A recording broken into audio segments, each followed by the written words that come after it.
नमस्कार दोस्तों, सुस्वागतम आप सभी का आज की इस नई वीडियो में। मैं हूं दिव्यांश और अभी शादी का माहौल चल रहा है, मौसम है। तो मैंने जो भी ऑब्जर्व किया, मैंने आप सभी के लिए कुछ ऑब्जर्वेशंस यहाँ पे रख रहा हूँ, ठीक है। तो सबसे पहले मैंने एक ऑब्जर्व किया कि शादी जो चीज़ है ना, शादी एक उम्र तक लोगों को शादी बहुत जल्दी करनी होती है और एक उम्र के बाद शादी लोगों को धीरे करनी होती है, मतलब नहीं करनी होती है ऐसा।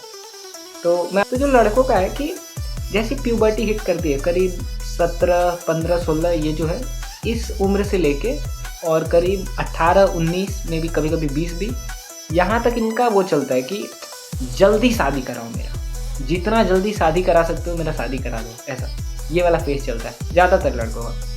और जैसे ही वो लड़का 21 से 25 ये वाले एज ग्रुप में आता है, या 22 से 25 या इस एज ग्रुप में जैसे आता है वो, तो ही डिलेइंग द मैरिज, समझ रहे हो, शादी को डिले करने लगता है। क्यों करता है? रीज़न है, प्रेशर है उसको कि उसको खुद को भी संभालना है, मतलब अभी उसका करियर सेट नहीं हुआ है, करियर अभी सेट करना है। दूसरा प्रेशर है कि अगर अभी क्योंकि उसका सेट नहीं हुआ है, अगर वो शादी कर लेता है अभी, तो उसको अपनी बीवी का, बच्चे का, सबको वो संभालना पड़ेगा, ठीक है। गलती से बच्चा हो गया तो वो और एक प्रॉब्लम है। लेकिन जो अर्ली जो वाला टाइम है, जो अर्ली प्यूबर्टी वाला टाइम है, जो प्यूबर्टी और वो एडल्ट जो फेज है, उस टाइम में लोगों को शादी इसलिए करनी होती है जल्दी, क्योंकि प्यूबर्टी हिट करता है ना, तो वो जो हार्मोन्स जो लड़के में चेंज हो रहे होते हैं ना, तो उससे हमें ये होता है कि जल्दी कराओ मेरा, इस हार्मोन्स को मैं कंट्रोल नहीं कर पा रहा हूँ, मुझे जल्दी शादी कराओ। तो ये मैंने ऑब्जर्व किया है, ठीक है। दूसरा ऑब्जर्वेशन मेरा ये है कि लड़कों को या जो भी लोग हैं, दहेज का ये बहुत अच्छा कॉन्सेप्ट है जो बैन है इंडिया में, लेकिन ऑल ओवर इंडिया चल रहा होता है। ये दहेज is like very common thing. अब मेरा इस पे ऑब्जर्वेशन बता है, मेरा मानना है कि दहेज नहीं ही लेना चाहिए, ठीक। मैं मानता हूँ कि दहेज नहीं लेना चाहिए। इसका रीज़न है कि कभी भी एक लड़के की शादी एक लड़की से तब होती है ना, इस मतलब जो करेक्ट सिचुएशन ये होता है जब एक लड़का कैपेबल होता है रिसोर्सेज लाने के लिए, रिसोर्सेज लाने में वो कैपेबल होता है, तब उसकी शादी किसी से कराई जाती है, ठीक है।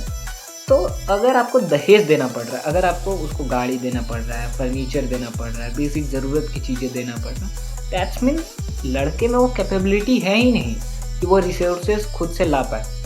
अगर उसमें यही कैपेबिलिटी नहीं है कि वो रिसोर्सेज ला पाएगा, तो मुझे ये बताओ आप कैसे एश्योर हो रहे हो उस लड़के से कि वो आपकी बहन का या जो भी आपकी फैमिली मेम्बर है उसका वो सही से भरण पोषण या जो भी ज़रूरत की चीज़ें है वो उसका फुलफिल कर पाएगा।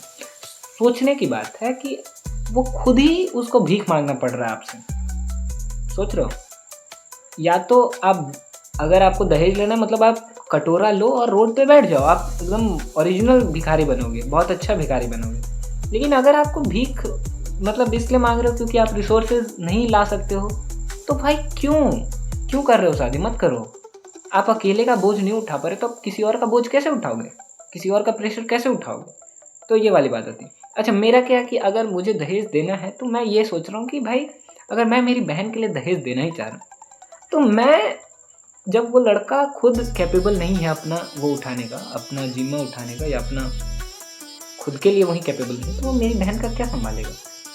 कैसे संभालेगा? नहीं संभाल सकता है, पहली बात। दूसरी कि अगर मैं उसको दे भी दूँ तो भाई गाड़ी दे दिया लेकिन तेल भराने के लिए पैसे ही नहीं, करेगा क्या भाई तू? अगर ऐसे होगी मेरी बहन की शादी नहीं हुई तो क्या होगा? ज़्यादा से ज़्यादा क्या होगा? मेरे को उसका वो संभालना पड़ेगा, पूरा वो रखना पड़ेगा। अब तो लड़कियां खुद भी पढ़ लिख रही हैं, खुद भी कैपेबल हो रही हैं, पर अगर वर्स्ट के सिनेरियो चलते हैं तो क्या होगा? ज़्यादा एक को मेरे को संभालना पड़ेगा ज़िंदगी भर। कम से कम साला एक ही को संभाला है ना, तुम जैसे दो को मैं क्यों संभालूँ? उसके जीजा को मैं, उस जीजा को क्यों संभालूँ भाई? खुद तो कैपेबल कर, मैं किसी और का बोझ क्यों लूँ बेफिजूल का? तो दहेज पे मेरा ऐसा थिंकिंग है कि मतलब बेकार, मतलब it's my observation what ever. अच्छा, यहाँ पे लोग एलिमनी वाला भी एंगल करते हैं कि भाई दहेज हम इसलिए लेते हैं क्योंकि हम एलिमनी हमें देना। अच्छा, तो मुझे ये बताओ, आप एलिमनी से बचने के भी बहुत तरीके हैं, आप बच सकते हो। पहले तो आप लड़की चूज़ सही करो, ठीक है। अगर आपको लड़की चूज़ करने नहीं आ रही है तो भी बेफिजूल का हो, मतलब आप कैपेबल ही नहीं हो। आप कम से कम ये तो देखो कि आपको किस तरह की लड़की चाहिए। आप लड़की नहीं अच्छी सेलेक्ट कर पा रहे हो, क्यों नहीं कर पा रहे हो? दिमाग लगाओ। अगर आप लड़की अच्छी सेलेक्ट नहीं कर पा रहे हो, मतलब नहीं डिजर्व करते हो भाई, आप नहीं करते हो। आप सीखो उसको कैसे किया जाता है, समझो। अच्छा, दूसरा क्या है, लव मैरिज चॉइसेस वाला, लव मैरिज या अरेंज मैरिज, सही कौन है गलत कौन? कोई सही नहीं है, कोई गलत नहीं है, दोनों सही है, दोनों सही है, ठीक है, दोनों सही है, दोनों गलत है। अब देखो अरेंज मैरिज पेरेंट्स इसलिए प्रेफर करते हैं क्योंकि पेरेंट्स चाहते हैं कि बच्चा जिसके घर में भी जाए सिक्योर रहे वहाँ पे, ठीक है। वो नहीं चाहते कि तुम भटको ज़िंदगी में, और वो चाहते हैं कि तुम एक सिक्योर जगह पे जाओ जिसके बारे में वो जान रहे होते हैं या कुछ इस तरह का सोच उनका होता है, ठीक है। अब हम जैसे बच्चों का क्या होता है कॉन्सेप्ट कि नहीं पापा, अगर आप खोज रहे हो मेरे लिए तो आप मुझे तो मौका दो, मुझे क्या चाहिए, मुझे क्या ज़रूरत है, आप मुझे तो चॉइस करने दो। तो कहीं ना कहीं ये तो बहुत सब्जेक्टिव चीज़ हो जाता है, दोनों अपने अपने पे डिपेंड करेगा कि आप किस वे से देख रहे हैं। वैसे मैं कहूँगा अगर आप कैपेबल हो खोजने में, अगर आपको लगता है कि आप अच्छा खोज सकते हो तो बेशक आप लव मैरिज करो। अगर आपको लगता है कि आपकी एक्सपर्टीज़ नहीं है, आप बिल्कुल वो गेस करना चाहते हो तो आप अरेंज मैरिज करो, गेस करते रहो बैठ कर। पर फिर भी आपको चूज़ करना चाहिए, खुद से आपको फाइंड आउट करना चाहिए। अगर कुछ ना हो तो may be you can go for arrange marriage, but I must prefer कि go for love marriage because at least you get to know ना दैट पर्सन, जो भी वो इंसान। उसके अलावा फिर मेरा एक और ऑब्जर्वेशन है कि शादी में आप देखेंगे कई ऐसे लोग हैं खर्च करने वाले, ठीक है। कुछ तो ऐसे हैं कि बहुत ज़्यादा खर्च करते हैं, मतलब इतना ज़्यादा खर्च करेंगे कि आप सोच भी नहीं सकते कि कितना खर्च कर रहे हैं। और कुछ ऐसे हैं कि मतलब शादी करेंगे और खर्च भी बहुत कम वैसे करना पसंद करते हैं, मतलब बहुत कंजूसी उस तरह, पर वो शादी करेंगे पूरा ऐसा फुल फ्लेज, पर वो खर्च बहुत कम करते। तो दोनों में मतलब मुझे बहुत अजीब सा लगता है कि एक तो जो बहुत ज़्यादा खर्च कर रहा है, मुझे ये बताओ आप इतना ज़्यादा खर्च ही क्यों कर रहे हो? बेफिजूल का मत करो इतना ज़्यादा खर्च। आप तो एंजॉय कर रहे हो, अच्छी बात है, आपकी बेटी है, अच्छी बात है, आप अपने बच्चे के लिए कर रहे हो, अच्छी बात है, पर बहुत ज़्यादा खर्च कर रहे हो।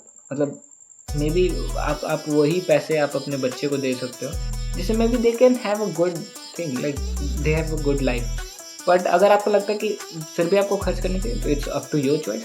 अच्छा, कुछ लोग ऐसे होते हैं जो बिल्कुल मतलब शादी करना चाहते हैं बिल्कुल अच्छा, पर खर्च नहीं करना चाहते। तो मतलब खाना बनाएंगे तो खाना का सारा सामान लगा है लेकिन खाना का स्वाद खराब है, तो सब वो वैसा वाला हो जाता है। तो भाई अगर आपको इतना ही दिक्कत है खर्च करने से तो मत करो खर्च, उसको बचा लो। अगर आपको लगता है वैसा दिक्कत तो बचा लो, आप कोर्ट मैरिज कर लो, क्यों इतना वो शो ऑफ करने पे तुले हो।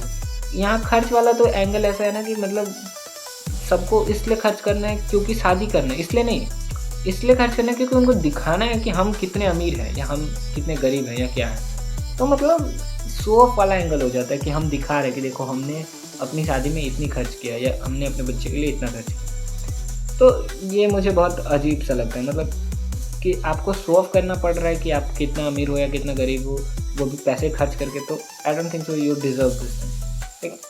आप अमीर हो तो हो, आप गरीब हो तो हो, अब उसको चेंज नहीं कर सकते, जो हो आप वही रहोगे, नहीं बदल दोगे। तो मेरी तो कुछ यही ऑब्जर्वेशंस हैं, बाकी आप बताओ आपको क्या ऑब्जर्वेशंस है, क्या आपको लगता है। एंड आज के लिए बस इतना ही ये वीडियो, एंड धन्यवाद आप सभी का।